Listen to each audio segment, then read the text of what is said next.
Hey everybody, how's it going today? I'm going to show you a few things, give you a couple investment ideas to pick up. I picked up this Forces of Nature GX box. Cost me $62. This is like, I consider this to be a sister of that. And like the Johto, it's very similar. And I picked up a bunch of these last year, as you can see in my videos. And I picked them up at a pretty good price. I'm guessing, like 45 bucks, something like that. Maybe I got some in the 30s. Now they're more higher and they're more scarce. These you can get on eBay. I picked this one up, but like I said, with shipping was $62. These are nice boxes. The eye appeal on these are awesome. I mean, they're all over eBay. There's probably like 20 or 30 of them on eBay. And then they go all the way down from what I paid all the way up to like probably a couple $100 for these. The artwork is really nice. I just picked up one because, obviously I missed a chance, months ago to buy them a lot cheaper. But it's got Thunderous, Tornadus, and Landorus. I think I said those all right. And it's got a bunch of booster packs. I think there's 6 booster packs. It's got a pin, and it's got this triple card here on them. And I think these are a good investment. The only problem with these boxes, like there's a little crease right here, is they're so big. To ship them, you're taking a risk because, if you buy this to resell for for profit, like you buy a bunch of them and you're going to sell them, they can come in crunched, and you can send them to people and they can get crunched. That's the only problem with these big boxes, but I still think they're, it's worth the risk. I mean, it's very nice artwork. I was looking at some of the Celebration artwork last night, and compared to that is just like the Celebration artwork is terrible in my opinion. And but this is nice. So there's a Forbidden Light in there. There's a Sun and Moon pack. I think this is Evolutions right here. And what are these other packs in here? You can get different packs. There's Crimson Invasion, which that's not that great. And then that one there is another Forbidden Light. So there's 2 Forbidden Lights, an Evolution. Oh, that's a Sun and Moon Guardian Rising over there. I don't know what this one is. I can't tell. But anyway, that's what it looks like. And here's what it says on the back. I said six packs. I mean, it's definitely a good investment in my opinion. So I just want to show you that. And then picked up a couple more Japanese boxes.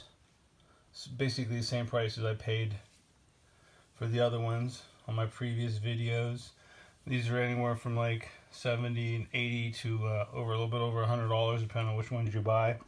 And I bought some more tins, these V tins. You gotta love them. I got a good deal on these. Only paid $19.99 each. So basically $20, $120 for 6 of them. That's an awesome price. Because I was paying like $25 a tin. And then I got a big purchase.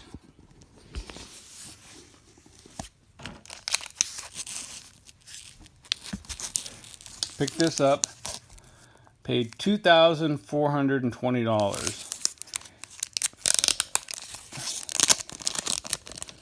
This is a No Rarity Charizard. For anybody new to the channel, these things are the first Charizards ever made. And they don't have the rare symbol right there. See, there's supposed to be a rare symbol. Like, see, this Charizard has that rare symbol right there, and this one doesn't. This is a newer Charizard. That's why the number is 4 instead of 6. This is Japanese. This is a different language. Anyway, it's supposed to have the star there, and it doesn't. So that's why it is. Let me see. I got one here. What's this one? That's another one. This is the English version. I don't know why I didn't grab that one. So the other language. Anyway, back to this, right? So I got a good deal on this. Like I said, I paid that with everything, shipping and tax included. So, and this is a 5. And the back of this card's really nice. Look at the back of it.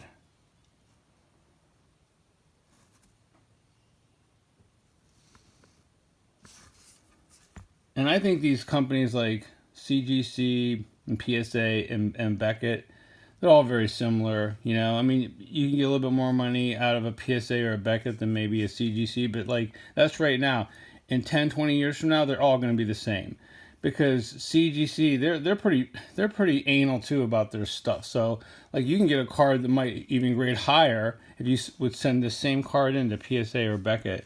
You know, Beckett's really anal too. They sort of piss me off, but I don't like sending into PSA because they have the worst process to send in. And as far as I know right now, they're not even taking any orders.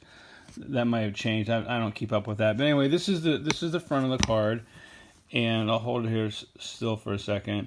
So the centering is good.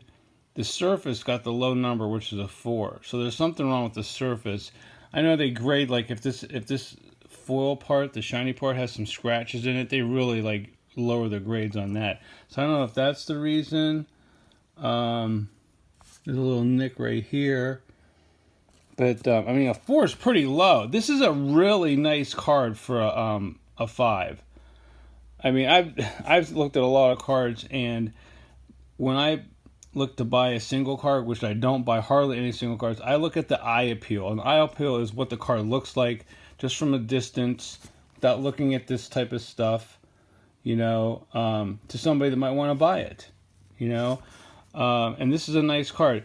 And the reason why I pick up these Charizards is because when Pokemon first came out, the Japanese made these cards first. They were made in Japan, right?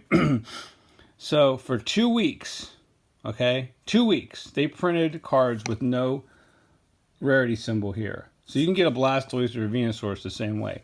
But everybody wants these. These are the first Charizards ever printed because they do not have the star down there. So there's only a limited number of these. So I've been picking them up because these are the first ones. There's no, what do you call it, no disputing that. Like, you have a first edition Charizard? Yeah, that was the first American, but that's not the first Charizard ever made. These were made before anything. So because of that, they hold a high value. Basically very similar to the first edition English cards. So I think these are going to go up a lot in value. So I view these cards as like at least $500 to $1,000 per point. So I would say this card is worth at least $2,500 to $5,000, somewhere in that range, right at today's prices. And they're going to go up. Now, if I would put this money into some booster boxes, with my booster box, say I put this much money into, I don't know, say I bought a black and white booster box for $2,400. Is my black and white booster box going to go up faster, or is this card going to go up faster?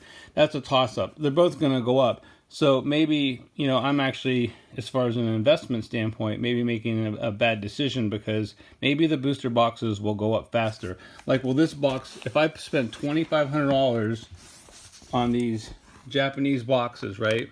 If I spend $2,500 on these, are those going to go up faster, or is this card going to go up faster? You just don't know. So what I do is I buy some of everything, and, you know, if one goes up faster than the other, at least I have some money into that. It's like the stock market, right? If you like a pharmaceutical stock, or say you like an automotive stock, you want to buy something that some company that sells cars. So say you buy like Honda and Toyota and BMW and maybe some American versions like Chevy or Ford or something. Instead of just buying one, you bought a bunch of them. So if one company does better, at least you have some money in that company, you know? Anyway, that's my whole point about spending some money on some of these single cards. I've not gone wrong on any of these single cards that I bought. These are jungle error cards. That don't have, there's no error symbol here. There should be a jungle symbol there, and there's none. So I've bought in some of these cards, and these cards have like, they have done very, very well. There's a video I have where I bought like $180 worth of error cards, and I wrote the date on there. You have to go back and look at whatever video it is. And then I looked at what the prices were today. And I think like I bought like 10 cards or 8 cards. They were graded too, okay? They were graded like maybe 6, 7s, and 8s. Or maybe they were all 8s. I forget. Anyway, like one of the cards now paid for... If I would sell one of the cards, it pays for all the other ones. All the other ones would be free. So you can go watch that video and I explain the jungle air symbols. But anyway, back to the Charizard. So I think this is an awesome investment. Why I think it's an awesome investment is not only that I got it at a real good price, which is this price, but I think this is a great eye appeal card because I look at this card and this card looks better than a lot of cards that are graded higher. And that's how I look at things. So I just want to show you this pickup and show you how nice it is. I mean, look at that back. This is a nice card. I have a lot of these Charizard No Rarities. See, it says right there, No Rarity symbol. I have a lot of these. I've been collecting them for the past year. I put a lot of money into Pokemon, but Pokemon has not let me down at all. I had a Paladin Cards called me up the other day, wanted to know if what I thought about investing in some black and white booster boxes. So I was giving him my investment advice. And he was talking about some boxes. And Paladin Cards is a good place to pick up your new booster boxes. But he was talking about like $4,000 booster here, $4,000 booster there. And I picked up all those boosters when they were like less than $1,000. And they went from less than $1,000 to $4,000 to $5,000. And it's only been a year. So if you want to invest in a Pokemon, I think it's a great idea. Anyway, give me a like, give me a subscribe. Talk to you guys later.